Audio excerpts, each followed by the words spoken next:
Tirana u bë sërish këtë të diel skene një proteste të opozitës. Marshimi i qytetarëve zgjati rreth 3 orë duke përshkuar rrugët kryesore të kryeqytetit, ndërsa pjesëmarrësit kërkuan ndërheqjen e kryeministrit Edi Rama. Në përmbyllje të protestës, kryedemokrati Sali Berisha mbajti fjalën përmbyllëse nga selia e Partisë Demokratike, duke falenderuar qytetarët për siç tha guximin dhe qëndresën e tyre, si dhe duke paralajmëruar masa të mëtejshme politike.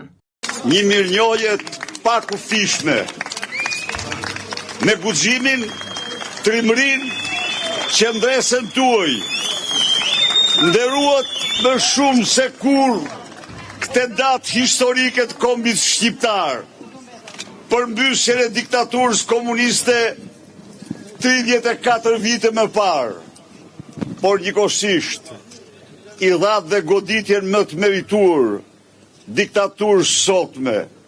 Kjo ishte një betejë shkëlqyer dhe u garantoj se tjetra do t'jetë dhe më shkëlqyer dhe se për Edi Ramën nuk do ketë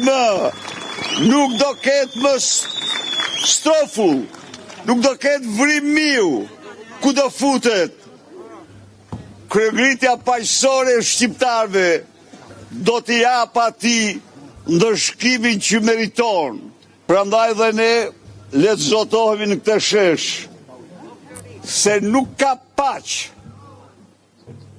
në këtë vend me ata të cilët kanë vjedhë dhe vjedhin si hjena pasuritë publike të shqiptarëve dhe pasurohen vetë, përdorin ligjet dhe mandatet e krimit për të mbrojtur vjedhjet e tyre.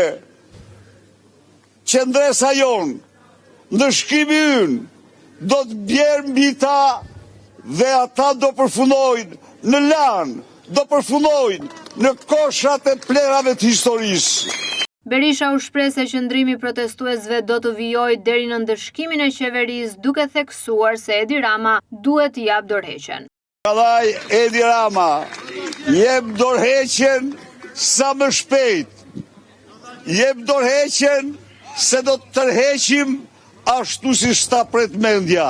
Kreu i PD-s deklaroi se hedhja e gazit lotësjellës ndaj tij ishte një akt i shëmtuar. Ajo që bëri Edi Rama ishte një akt i shëmtuar, por ajo vetëm sa rrit vendosmërinë e kryengrisëve paqësor për ta hedhur sa më shpejt në lanë atë dhe regjimin e tij. Berisha paralajmëroi protesta të tjera kombëtare, duke mos dhënë ende një datë saktë.